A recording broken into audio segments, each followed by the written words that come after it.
Welcome to episode 5. I kind of recorded 7 before 5, so I couldn't remember what number this was, but this is definitely 5. So the show is Jamming Out All Badass with me, Francisco Polito. Just getting together with people in bands, or like today, people that run record stores, people that may have labels, maybe coming down the road too. Just talk about music, basically. Today, I guess is Kurt Brennan. He's one of the owners of Sound Exchange in Houston, which has been around. I did a little research. It's been around since 1979. Yeah. In the Houston area. They've had several locations throughout the years, but they've always been a constant. I can't remember a time when Sound Exchange wasn't around, so that's always cool. My first one that I went to was on Westheimer. If you're not in Houston, Westheimer is one of the longer roads, pretty well-known area of town.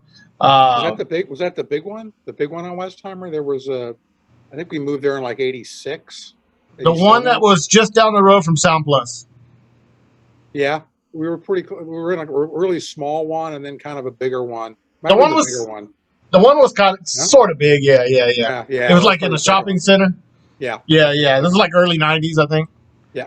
So, but yeah, I mean, a lot of record stores lately seem to have been kind of closing, and we've been lucky, I guess, in Houston that we still have quite a few. I think out there, Sound Exchange being currently one of my favorite store, and I always tell Kurt that all the time because those guys help us out. They help us out, and they help other people out all the time. So that's really cool. So Kurt, how you doing?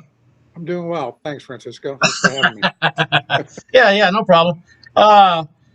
Start off. So how have you managed? I know you were closed for maybe a month or something during the pandemic times. How have you kind of managed to keep the store running? We've done pretty well. I mean, we were probably shut down for about 2 months. I think it was like April and May. And so we did like online stuff, and we were kind of doing like appointment kind of stuff. If Oh, okay. If we knew who you were, we'd let you in. But we really lucked out. We had a lot of our regulars really stepped up. Like they'd buy like really big gift certificates for themselves. So they kind of fronted us some money. Yeah. So we were real fortunate. We did a lot better than we thought we were going to. Oh, that's awesome, man. So when did you actually begin working like at Sound Exchange? I started in about 84, and I had moved to Houston from Long Island in about 81. Oh, okay. And I was shopping at what was then known as Record Exchange. Right. And I was working at a sound warehouse. And the owner actually came into the sound warehouse one night and offered me a job, which was like a dream job. Yeah, absolutely. Yeah, Kevin Bakos, the other owner with me, he started around the same time. Wow. And we both bought it in 98. Right. 1998. Yeah. I think I remember when that happened. But so I guess me being like a music freak, used to be a big collector. How do you manage not to, kind of buy everything that comes in at the store? Not easy. You know what I mean? I did in my younger days. Especially when there was a lot of employees, man, I don't know how anything ever got out. I mean, we were all over that. But, once you own it, you start thinking like, bills to pay and a little bit more choosy about jumping on stuff. So when was the last time something came in that you're like, I'm getting this? I guess nowadays, since you're the owner, you order everything, right? Yeah, it's more like new stuff. So you just order an extra copy, for myself. But it's not. No, the older days, it was, it was rough. You've got about 6-7 people fighting over some rare record. You're like getting paid in vinyl, I guess, sort of, right? Pretty much, yeah. Back then. You actually said it a while ago. It's kind of a dream. It's a lot of people's dream to like own a record store. I mean, I know I've always thought it'd be cool to like own my own record store.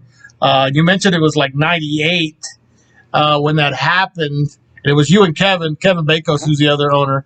Do you remember, like, kind of what your thoughts were, what you were feeling? Were you like, oh, you know? Oh yeah, well, the original owner, Mark Allman, he had told Kevin and myself that if we stayed with them, he eventually would sell the store to us. So Okay. we were at that big Westheimer store. That would have been the store you went to, and that was when things kind of went south in the music industry. So he was like an absentee owner. He lived in Austin at the time, and we were like begging him to move the store. It's like, you got to move to a smaller space. We have all these empty bins. I mean, it's not like it used to be, you know, back in the early 90s. And we just went ahead and moved it without permission. So we found a really good small house, like a 2-story house that we could move into. And so we moved everything there and said, you need to come down and sign the new lease on this place. And I think he took one look at the size of the store and just said, maybe I'll sell it to you now. So he gave us a really good deal. Gave us a really nice deal. Well, see, I never heard that you guys just like, you know, let's move the place on your own. The thing was, is he kind of, you know, he had a store in Austin too, and he spent most of the time up there, and we were all real passionate about that store. So I think he figured we wouldn't do anything that would hurt the store. Right. I think he realized once we moved it, like, you know, this wasn't going to be a cash cow for him. It wasn't going to be like the late 80s, early 90s. Right. Everybody was buying CDs. And, I remember the Austin one. I kind of figured it was the same owner. Was there another Sound Exchange anywhere else? I think it was just the one in Austin. And we briefly, when we moved to that big Westheimer shop, we had kind of kept the old one for like a bargain basement thing that didn't really work out. But he might have tried to do something else in Austin, but it was mainly just the one Austin store and the one in Houston. Yeah. And I know you've moved quite often. The new location is, I guess, the east end of Houston, I guess you will, in Milby. I mean, obviously, it's a new place. You like it. I mean, I think it's a cool spot. It's a cool spot. But I guess, was there any of the stores where you're like, maybe you didn't like the location very much, or did you kind of like every place y'all were at? I've been like, well, starting with the one that I used to shop at, 1, 2, 3, like 4. This would be the 4th. Yeah. I like them all. I mean, I liked them all. But once I get into the new place, I kind of forget about the old. So I really like where we are now. Not just the space, but this part of town is really rich history with metal. I mean, other types of music too, but for metal. So it's been kind of neat. Hearing stories about, like, man, we used to go see James Rivera Jam way back in the day over here. And, you know, the White Swan is right around the corner from us. Yeah. So it's kind of neat to be able to walk from the store to a gig. It's kind of nice. Actually, another advantage is the downtown Francisco Studios is just down the road. So actually that helps out too. I'm sure you had that in mind too whenever you moved there. But it seemed pretty central. We just like the area. Yeah, no, it's a cool spot. I mean, I've been there several times. I'm sure you've worked with so many people over the years at all the locations. I remember the one I talk about, the first one I went to on Westheimer. Actually, I'm wearing the shirt. Bliss Blood used to work there. Nice. She did.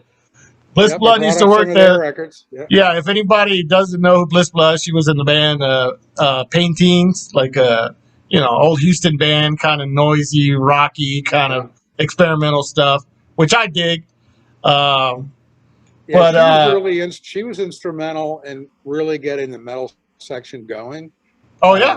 Because kind of back in the early 80s, it was Texas Tapes and Records in Pasadena was like metal central. I mean, that was like the mecca if you were into metal. Yeah. And we mainly carry punk, but some metal. We had some crossover stuff. Yeah. But it was this tour, the Paintings, Brutal Truth, and the Boredoms did a U.S. tour together, which is like the weirdest tour of, like, an industrial noise band, grindcore band, and like, what the fuck, the Boredoms or whatever they were. Yeah.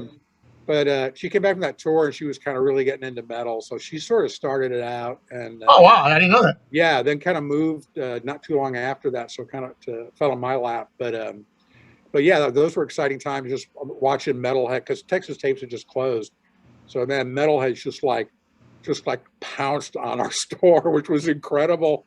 I mean, they would be coming in with like, it was the early days of the internet, so they would like go to like the Century Media website and they would print out like stacks of like pages. Like if it was like for Unleashed, it would be like the whole press bio. They would print out and say, "Get me that." Be like, Wow. well, I really just need the title, but it's cool. Yeah. But they would come in special order like massive amounts of stuff. So it was kind of just fun to watch. We were just like, man, how the hell are you doing this? Yeah, I kind of remember it kind of started off as like a little smaller section by like you would walk in. I'm trying to remember, walk in, go to the right, and there was like a bunch of stuff there, and then there was like I remember you guys had it was several like turntables where you could listen to stuff and everything like that. So those are good memories. I remember that used to go there often. Any other? This is the jam right here. This Paintine 7-inch. Yeah. Sacrificial Shack and Sweetheart the Flip is them covering Zenny Geva song. Brutal. I always dug the what's that that album Born in Blood, and it was just I always dug it. Was like one of those things that kind of, I mean, I was always in underground metal and this and that, but sometimes you hear something it just, I don't know, it just clicks, and that was one of those bands that kind of clicked with me, even though I guess it's kind of extreme though too, what they did, in their own way. Any other? Any other like notable like people that worked there? Oh, for sure. Like have visual aids for all these answers, Francisco. So Ronnie Vaughn from Really Red, singer for Really Red, one of the first employees. This is my favorite of theirs, man. This is just a classic 5-song 7-inch. He started out and kind of made it like the place to go for punk rock back in the late 70s, early 80s. He left to start his own record store called Real Records. And then when that closed, he came back and worked for us for a couple more years. But he was like, I mean, one of the main architects of the punk rock scene in Houston. Right. Yeah, I mean, Really Red is kind of, pretty well known in the punk rock hardcore world. Yep. So that's cool. I didn't know that. You guys, one thing that's cool about you guys, you've always, had helped out bands, local bands, with anything as far as, doing consignments or buying stuff straight up and helping them move it. But also, one of the cool things you guys did, live shows in your stores. I know you've had many. I've played several myself. When did you guys start doing that? We did a few. It was weird because like in the 80s and early 90s, record stores didn't really do shows. I mean, you might have someone come in who was playing later that night and they, do a couple acoustic songs and then say, hey, come down to Rudd's for the full set, Yeah. But just towards the tail end of that Westheimer store in the late 90s, I think, is nationally when record sales started going down, stores were starting to think, well, now we got to get people in, so let's do shows. So we did a few shows I don't think we did any metal shows at the big store, which would have made the most sense. Yeah. But when we moved to the second Westheimer thing, it was like a living room. It was like this really, really small house.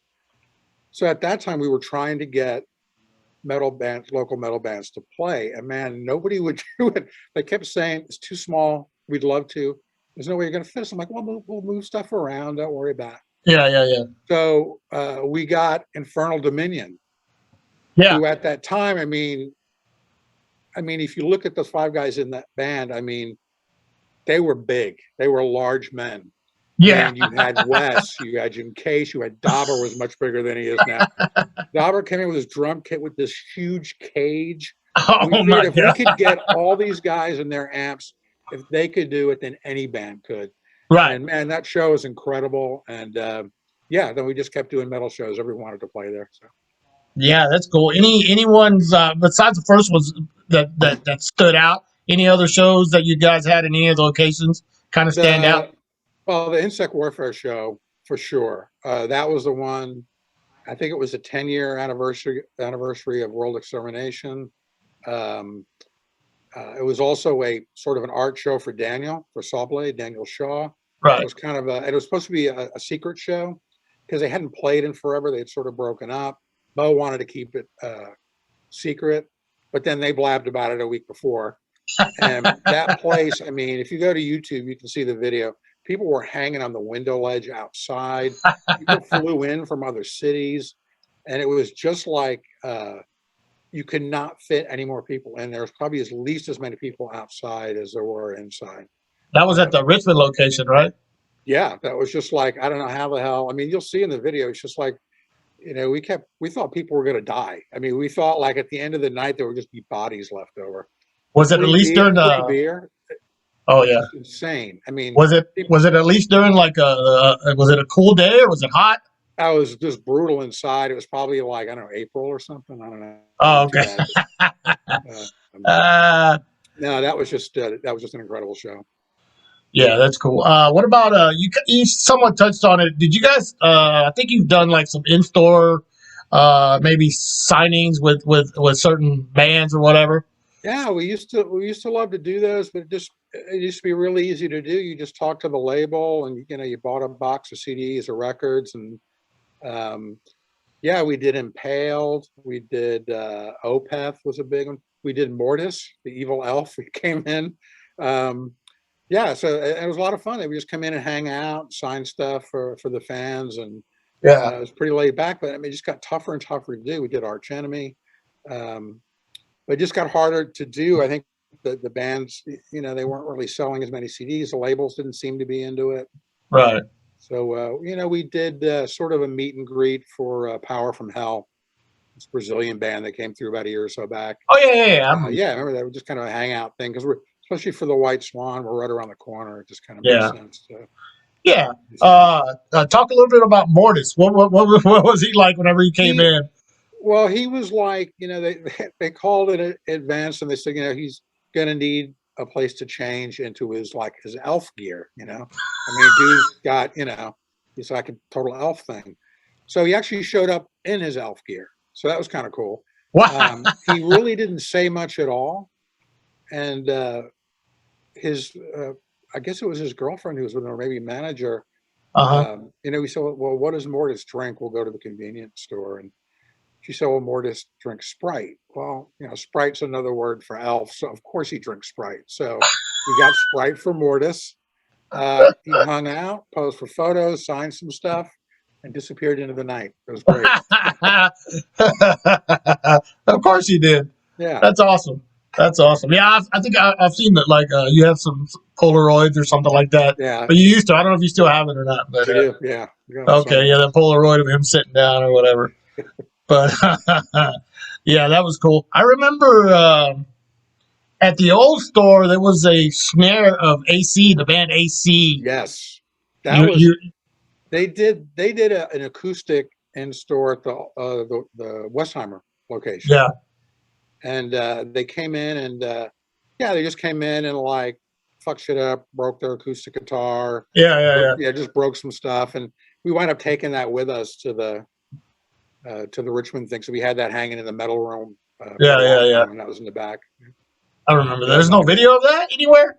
I don't think so, man. It was just weird. That was just a weird time where you couldn't take videos with your phone. Yeah, that's true. Really had a video. It had to be like a VHS camera or something. So yeah, that's true. I know. Like when I was young, going to shows, there was always usually maybe one guy that had a camera.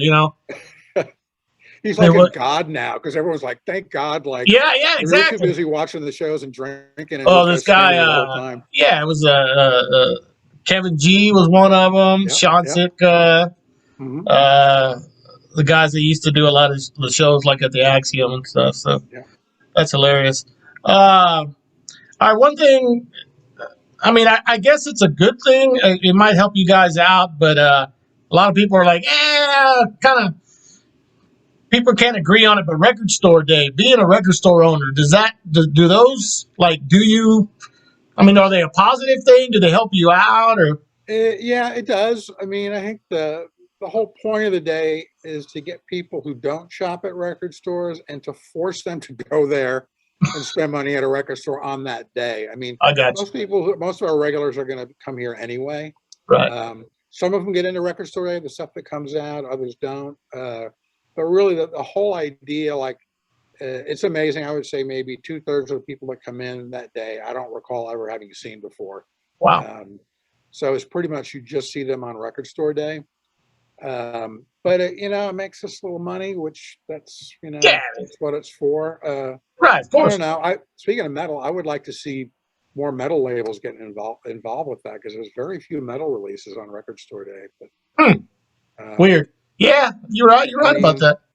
It's usually the bigger labels, but yeah. But yeah, that's a good explanation. Nobody really ever explained it to me that way. It's like, they try to get people that aren't your average, record store. No, they're all buying stuff online. Like a lot of them don't even kind of know how record stores work. They're like wandering around, like, where is the stuff? It's like, it's all alphabetical, it's all by genre. You can do it. You can find it. yeah. Take a deep breath and just go at it. Well, that's cool. I mean, I've always wondered what someone as yourself thought about that specific day. It used to be one day. Now it's kind of like a few times a year now, right? There's a big one in April usually, and then there's a smaller one on Black Friday. I mean, 2 is plenty. Now they're dividing the April one up into 2 smaller ones. But it's just me and Kevin, and that's tiring. Yeah, it's a lot of stress leading up to that, and we're really happy when it's over. Get back to normal business. Yeah. Speaking of like sections of the store, currently, what is the most popular section in your store right now? What are people getting? Well, we sell more vinyl than we would CDs, and usually it's used vinyl these days. The big exception is our metal CD section. I mean, as far as new music, I'm talking about old stuff, but like new releases, stuff like that. It's definitely that metal CD section. That's a huge part of our store. We have a lot of vinyl collectors. It could be jazz, could be rock, could be punk rock, whatever, and metal too. But man, like, we don't hardly have any CDs except for what's in that metal section. But we just sell like massive amounts of that stuff. Yeah. I'm one of the regulars over there. I just like. I mean, I love my vinyl, but nowadays I just buy stuff that I have on vinyl and get it on CD so I can just drive around and listen to it. Commitment buying a record. It's just like, man, like $30-$40 on some of these things. It's super expensive. Yeah. I got any. I mean, you don't have to answer this, but I know you've been doing it a long time. But is there any particular type of customers that kind of like make you roll your eyes when you come into the store or anything like that? You mean Fraser? Well, actually, I'm gonna read you the actual question, and I keep looking down here because that way I don't forget anything. But I was gonna say the talkative ones, the ones that and like I said, you don't have to answer any of this stuff, but this is just me. What I would imagine you would go through is somebody that comes in there and has to like talk about. I was like, oh yeah, I remember I saw these guys in '78, and just go on and just talking, just endless talking, or the one that has to look up everything on like Discogs or something like that, and be real specific about what they're paying, or anybody named Fraser Ian Dawson. Yeah, there you go. Well, definitely the last one for sure. No, the ones that can get a little tiring are the oh man, I used to have that record. I sold it like in 1990. It's worth like $50 now. And oh man, and they'll just do this for everything. And it's kind of like, get over it. You sold that record. It's long gone. You can buy it back. I mean, it's kind of like if you can go back in time, you're probably not going to, bring back records with you. So that can, if it goes on too long, and they're not there to buy anything. Right. So yeah, you can get a little tired of that. Yeah, Fraser for sure. Yeah. Fraser. He's I think he said, "Hey, I need you to ask Kurt a question for me or something." I can't even remember what he asked me, but what I wanted to do and what I wanted to do There was. you go. That's all you need to know about him. That's all you need to know. Oh, he's gonna love this one. But now Fraser is. I mean, all kidding aside, Fraser rules. I know he's a big supporter of Sound He Exchange. is. He So has been for a long time. for a long time, yeah. Just He like to never tease him. stops reminding me either. Yeah, exactly. He wanted me to know when you were going to get the incubus to devil a Oh, daughter or good something like God, that. no.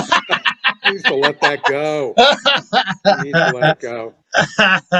And you're lucky he can't figure out how to get Zoom on his phone, because he would be bugging the crap out of you to do one of these Well, things. what I had in mind, and I was going to tell him, hey man, because this is what I had in mind. I was going to tell him, hey, you can kind of come in at the end whenever I'm talking to Kurt, and I was going to let him on, then I was just going to cut him off. Just I don't know what happened, Fraser. I don't know what happened. You need to learn you need to figure out how to use that. But anyhow, well, cool. So I guess this week turn to the show and tell portion of the show. I know you may have a few things being you are in your store. So yeah, most of it is just plucked from my own collection. But this yeah, is my Long Island days. Oh yeah, Oyster Cult, the third one. This was kind of like, I would have gotten the one that came after this, the On Your Feet or On Your Knees. Man, this kind of warped my mind. It's just like this weird, like, what the hell? Kind of like weird, like dead wolves and stuff. I mean, Harvester of Eyes. I mean, these songs are incredible. I got into that way late. There was a guy that would always pump them up like online. I'm like, all right. So I remember seeing a CD for like $3, and it was that one. And I was like, oh wow, now I get it. You know what I mean? So yeah. Now that's just like that. I mean, that's just from start to finish. That's like almost a perfect record. Can't do much better. It's a cool album for sure. Yeah. These guys also, growing up on Long Island. Oh yeah. They were like a bar band at the time, and they were at that time, New York's drinking age was 18, and no picture IDs. Driver's license IDs were just paper. Yeah. All you had to do was find one that sort of resembled you, and you could get into bars. And these guys were huge. I mean, before they ever had a record out, they were playing to like 800 or 1,000 people. Wow. So you would go to these like massive clubs. They would play 2 sets. It was like half covers, half originals. So that was the first time I ever went to like club shows. So I was like 16, 17, I could get in. And, later raised the drinking age to 18, which killed that whole scene. But back around 2000, there was a movie called Parental Advisory that I think it was HBO or somebody did. And it was all about the Tipper Gore warning thing. But Dee Snider was in it, and he dropped by the store because they filmed some of the scenes in our store. So I got to talk to him about it. Wow. He was saying the same thing. It's like, man, it just killed the scene. He goes, it was just like, because you had you're 16, 17. It's like, you really can't be trusted. These crowds were just wild. Yeah, of course. But that was the first thing I really liked, because at the time I would have seen like big arena shows, which was cool. But seeing like bands in a club, it was like, man, this is just the ideal way to see bands. Yeah, they really kind of worked my brain. So you saw them during their club days? That's wild. Yes. And that DVD is really good because it only covers the club days. Yeah. That's like, is that the documentary that was out, right? Yeah. We Are Twisted Fucking Sister. Yeah, I love that. I watched that on like something, Amazon or something. I don't know. Yeah, it's just insane, like how hard it was for them to get a deal when it's like they're like selling out like 800,000 seat clubs. Yeah, I mean I really dig early Twisted Sister shit. Yeah, that's cool. Yeah. We talked about our Infernal Dominion before. First band to play the Richmond location. Also, as has been mentioned by a couple people on your show, we lost Wes Weaver a couple of weeks ago. He was a huge supporter of the store. You just cannot replace the influence he had on this town. And, not just this town, there's out of town bands that were coming through. And bands that help get gigs, and man, we're really gonna miss them. But yeah, that Infernal, and that when that CD came out, Dauber had brought us, the drummer had brought us like an advanced copy to play, and so I put it in the CD player, I pressed play, and it was like the power in the store went out. It totally went out. It was like, man, this thing is going to be brutal. I wish I could hear it, but it's just like it just knocked. We don't know why, but it's just like that's funny. Just sort of things to come, I guess. But that was that live show they did at the store. Yeah, the CD has knocked the power out, but they were the first band to play that Richmond location. And speaking of metal and whatnot, got to mention Bo Beasley from Insect Warfare. Worked for the store for many years. He also booked a bunch of bands in there, ran a label out of there. Artwork, I mean, iconic Houston artwork by Daniel Shaw. Yeah. A little tip, I'm not going to mention who, but briefly there was a massage parlor across the street from Sound Exchange. A massage parlor in quotes. Yeah. There was I also won't mention his last name, but former employee who went over there, took advantage of the massage parlor, and Daniel wrote in, Sean was here right by the spot. So it's a little Sound Exchange reference. Yeah, reference. Daniel mentioned that's kind of what kind of got him, I guess, way more, I guess, I don't know how to say it, but he that's kind of where everything got going for him, like on a bigger level, you know what I mean? As far as being noticed and him being inspired to keep doing it and all that, I think that helped him a lot. Oh yeah. Doing that. It's such a great cover, no matter where it is, but with the Houston skyline in there and everything. Yeah, of course. Daniel's great. Houston people. Yep. Also, speaking of West, Phospherian, Evil. They were working on a new one when Wes passed. I think he did all his guitar parts, so from what I've heard. So hopefully they can finish it up. I think that would be a really good tribute for him. Yeah, I think Matt's mentioned that to me. They're trying to maybe get that out, because that was they started working on that like 4 years ago, I think, something like that. I know, it's forever. Well, they were like, when they started, didn't they like rehearse for like 3 years before they played a gig? It was something like that. Yeah, they had a ridiculous rehearsal schedule. Yeah, it was like once a week for like years. No, if it was once a week, it was like every other day. Was it? Jeez. Now I don't know if they actually did any practicing every time, but they got together. Yeah. DLI, Violent Pacification. Artwork by Kevin Bakos, the other owner of Sound Exchange. He also did was it Dealing With It, I think was yes, he did. He did quite a few like UIUS, Snot. Snot's another one. Verbal Abuse? No, I don't remember. You might have done that. Houston Loud Comp. One. Yeah. It's got Dresden 45 on it. I know you brought out one of their singles. Oh yeah, I love that band. And there's the other one. This one's got the Axiom. Also is right around the corner from our store, so probably about 3/4 of a mile away. That club was huge. It was around, I guess, technically less than 10 years, but late 80s into I guess it was mid-late 80s into the 90s. Like, that was the place for punk and metal. So it's kind of cool. I pass by it every day on my way to the store. Dead Horse around that comp too. And that was kind of weird because it was mainly metal Sundays at the Axiom. So I would have seen more punk shows than metal at that time. But you talk to metalheads, they had this like the same, like that club, they worship it, and as same as the punks did, but they weren't always there on the same nights. Right. Yeah, it was a little different back then. Yeah. But no, actually, were you at the very first show? I was a little, I'm too young, but I know Verbal Abuse was supposed to be the very first show there. I don't know if you went to that. I know I was there at the first night, but man, I don't know. I can't remember who played, to be honest with you. Yeah, I think I don't know if they canceled or they got shut down or something like that. But I know some older friends that were there, like the very first show, like when it was called the Axiom, because it was called what Cabaret Voltaire or something like that. Before that, I think. Yeah, I remember that there were no lights in the bathroom, and you had never been in this place before. So first, it was just like someone said, it's just that door, and you look in, and it's like a small bathroom with like no light at all.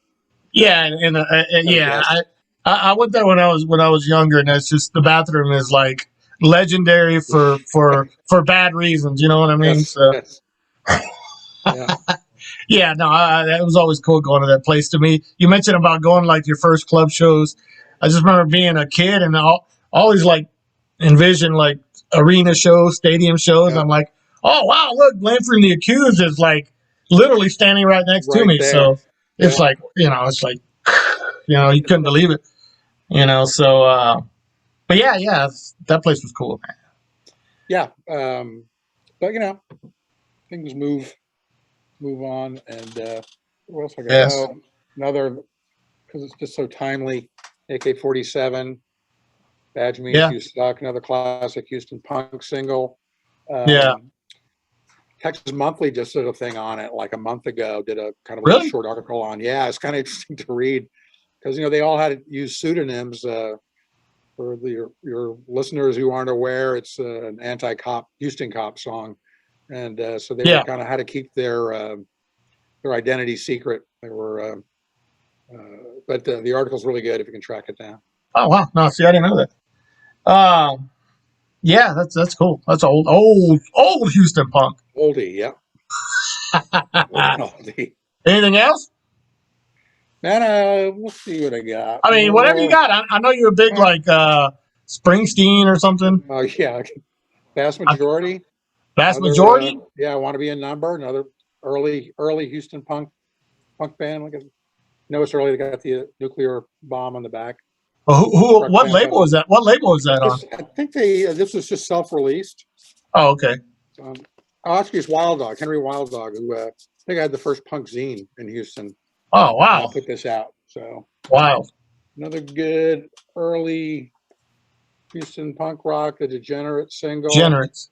Wow. Starbucks Kierstead, the bass player who used to write for Public News, also recently passed, which is sad news. But it's That's a great cool. Single if you can find it. Yeah. So mainly just brought up local stuff. Yeah, no, I mean whatever. Pain Teens album. Pain Teens, yeah. First one. The one non-local one. So you heard these guys, Spike and Vein? I'm not sure. It's like 84, 85. It's kind of like, it's really good. It's a really good punk record. It was, and it's getting reissued, I think, the end of this month. But it was one of those things like back in the pre-internet days. I'm sure this happened to you. It was a record that was huge in Houston. Other people liked it outside of Houston, but I remember in like 85, everyone's house you went to, they were playing that record. So I love that record. But when I hear it, I always think of that time. And it seemed like that was way more popular here than maybe it was somewhere else because the right people had it. They were turning people onto it. And so it seemed to me that was like, I know for another album, which was probably that way, like everywhere was like Appetite for Destruction. I could not escape that record. Like I went to London to visit a friend. They were playing it there. It was just like, yeah, that's kind of the first Dead Horse album is kind of like that, where it's just massive in Houston. Everybody knew who Dead Horse knew that album, and it's just like I know I have a lot of friends, all over the place that really like it, but it was never like it was in Houston for them. I don't. Well, those Spike and Vein are from like Cleveland, I think. So they're not even a Houston band, but okay. It's just one of those odd things that happened everywhere. Little pockets of places where these things would be, massive and maybe not, anywhere else. Wow. I'm seeing, I'm actually thinking stuff now as we talk. I guess you said you got to Houston or unless you got more stuff to show, please do. I think I'm good. Okay. I think I've shown you what I'm going to show you. Early show, you moved to Houston in 84, you said? No, it would have been like 81. I Oh, started 81. working at the store in '84. Okay, so did you see like Really Red and Legionnaire's Disease and all that? Yeah, yeah. You, I really started going to shows more around '82. So, but it would have been Really Red, Culture Side. yeah, Actually, the one record I couldn't find to bring up was Party Owls. The yeah, Party Owls 7-inch. That was mid '80s. That was huge. That's such a great record. So yeah, it would have been like Really Red, Culture Side, The Hates, yeah. Oh yeah, yeah, um, yeah, My Dolls. yeah, Really good band. There was kind of like a mix at that time of like you would go to see like a jazz show at Lawndale, and they were like half the crowd were punks. So it was a really odd scene where like everyone was kind of listening to like this weird stuff too, not just punk rock. yeah, Um, yeah. but yeah, like it would have been. I caught the tail end of the island, so Yeah, they'd been going that for was a gonna be while. my So next. the That was last gonna be year or my two next of that. question. Yeah, did you see DRI in '82? I would have seen them probably at the island. Come to think of it. Wow, You know? yeah, that blows my mind. Imagine being able to see DRI like when they were still here or whatever, and Yeah, yeah. when they were just you know becoming the band. That just blows my mind. Yeah. The island. What do you remember about the island? I know for us, us younger people, and I've heard Yeah. about it obviously, but It was. Well, I mean, it was super tiny. It was pretty, pretty run down. So, but what I remember was a guy Phil who ran the island. Like you would call to find out who was playing. You would call the island phone number, and it would be a recording, and it would be like on Friday we have the yeah, Bad Brains from DC, and then you would play the record and you just hold the phone, and but you couldn't hear. All you heard was like 30 seconds. And then it'll be on to the Saturday show. that's hilarious. There's like you couldn't really hear anything. It was just, but yeah, I mean, it was like I said, it had been around for a little while before I moved here. So I Yeah, didn't catch the beginning days, but yeah, that was kind of like where like the local punk shows were any place you could have them, and that was I think kind of the first really like a place that was really open to having punk rock bands. that's wild, man. I can just imagine what that was like because it's like I watch a lot of like documentaries on like scenes that were in other areas. I haven't seen one in Houston. Actually, it'd be kind of cool if somebody did that. Good one, yeah. Yeah, because there's a lot of classic bands from this area, but how it was. Everything was just so new. It was like nothing before it was. There was nothing like it before it, and it's just kind of cool. I mean, I guess me with like more extreme music, I was kind of there from the beginning, somewhat, maybe a little later, but I can't imagine what it's like, being in something that's just brand new and it's never been done before, and like it just blows my mind thinking, Yeah, like how? I mean, to me, it's like when you think about like you're trying to build a scene like out of nothing. right? Like this music didn't exist before, like Exactly. early days of anything. So like, how do you, at that time, trying to book, and it would have been the same for metal, but trying to book punk rock in like 77 or 78, Yeah. most club owners would be like, no fucking way. I mean, we're not going to have that crap in here. You can't draw. Half your crowd is like under 18 or under 21. They're not going to drink. Yeah. So you have to find places, that are going to let you do shows. And it just, man, it blows me away to think like how that started from nothing and got built up to where, I mean, punk was crucial for all ages shows. I mean, that's because they had to, they had to have shows where like half their audience was allowed in. Yeah. I mean, it was kids. It was all kids. It's just, 16, 17-year-old kids just taking it upon themselves to, to create something new. It's just, it's insane to think about. And I was 16, 17. I went, I couldn't, freaking strum a guitar or anything like that. I can't imagine trying to book shows and doing all that, So, speaking of shows, do you remember? Is there any shows that kind of stand out? And it's like I know you've probably seen thousands of shows, but as far as the early days, like back then, where you're like, yeah, I was at that show. Anything where it's kind of like bragging that you were at that show kind of thing. Man, I don't know. I'm trying to think. I mean, before I moved here, I'd seen Patti Smith a bunch in New York. That was kind of a big deal to me anyway. Yeah. But here, I mean, Swans at the Axiom was a brutal show. I mean, Wow. yeah, it was right around Children of God, I think. It just come out. Loop, another band that's just like the loudest show I ever saw playing at the Axiom. I don't know, Blue Oyster Cult, I saw it at a place called Surfside Sally's. It was really surreal. I think it was like on the Richmond Strip or something, but it was Wow. like sort of like a ball. Like in the thing was they would have like the back was sand and volleyball, like you're supposed to be at a beach. But they were playing on this stage and it's outdoors and like it was just like kind of surreal. People doing jello shots and it's just like Oyster Cult shouldn't be playing here, Right, but it was just so surreal. People playing volleyball. You're like, what's going on? Yeah, that's kind of strange. That is kind of strange. What about in New York? Growing up in New York, obviously, I guess you were there the early CB days, or any other. I was able. I wasn't quite able to get into CB's. I did get in a couple times with my fake ID, but since I lived on Long Island, I had to take the train back, so I didn't get to see the headliners. So I just saw kind of like nondescript opening bands that I have no idea who they are now. But even there, I'd read about the place. It was kind of cool to get in. But I got to see a ton of arena shows. A friend of mine had an aunt and uncle who worked for the New York Ranger hockey team. So he got 4 free tickets like every Madison Square Garden show. Wow. And they didn't want to go. They were like into Sinatra. They didn't want to go. So I mean, we just went to see like Aerosmith, Ted Nugent, ELO, Kiss a number of times. It was like massive amounts of big arena shows for free, which was kind of a nice perk. Yeah, that's cool. I hear a lot of the like original punk guys talk about, that's kind of all they had. That's kind of their first step was like, rock bands. Like I always hear Aerosmith, whatever was AC/DC was a big one.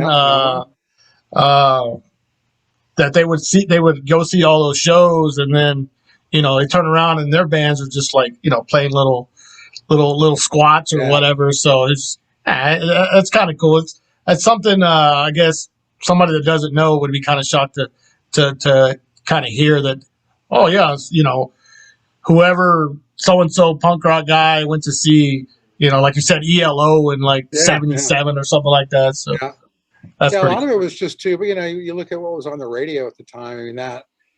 People who later got into punk or metal, this was kind of like hard rock, and it was heavy, and it was like guitars, and like, you were like 15, 16, it sounded really good, and so that was kind of like how you started, and then that's why it just made sense when punk rock and then metal came out. It just all seemed to make sense because you were listening to loud music anyway. Yeah.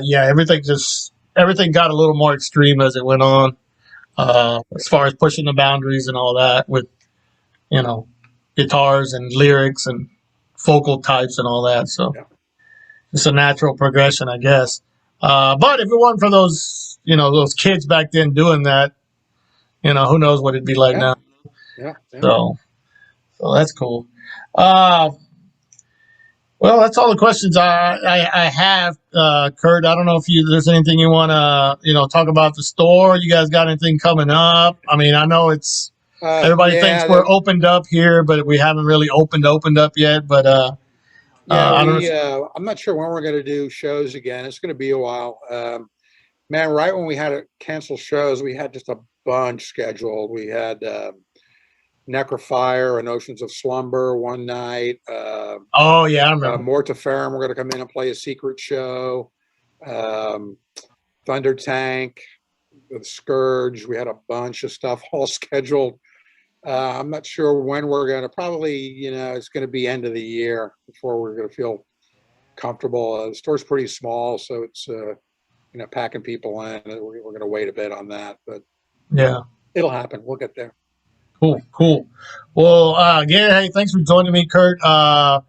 Everybody watching this, I mean, like I said, record stores, support your local record stores. They're kind of almost a dying breed these days. So it's cool that we have people like Kurt and Kevin and other places in Houston that keep that going.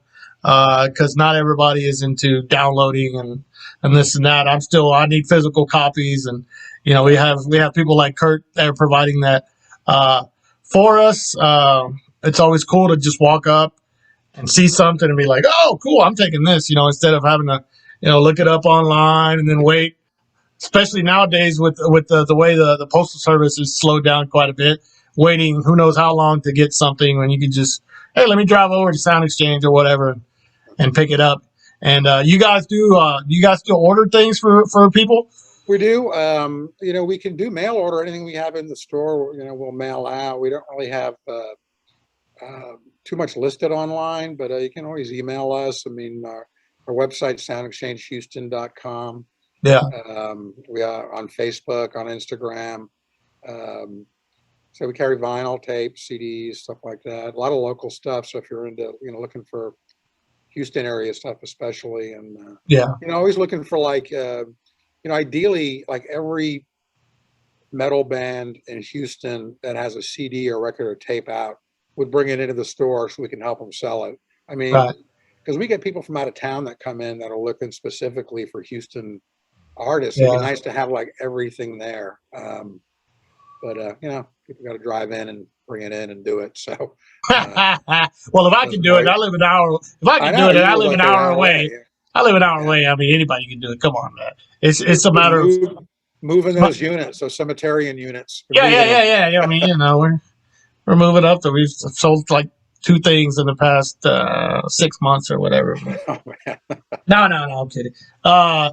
So yeah, I'll put your links to the store and your I think you have one for Discogs and all that. Yep. But I think all that's on the website if I remember, because I was checking out the website today. Just kind of, I was prepping. Kurt, can you believe it? I was prepping. Of Kurt Loader over here, So MTV. So yeah. So again, Kurt, man, I really appreciate it. Like I said, I myself appreciate what you guys are doing. I know a lot of other people appreciate it as well. I try to promote your store as much as I can myself. To everybody out there. Yeah. I mean, even if you don't live in Houston, you can order online. You can do whatever. These guys got everything. It's just not punk and metal. They got jazz, easy listening. I don't know. They got rock, noise stuff. Anything you can think of, these guys could get it for you. So make sure you support your record stores, because they're supporting us in return. So with that, let's jam out all badass. Jam out.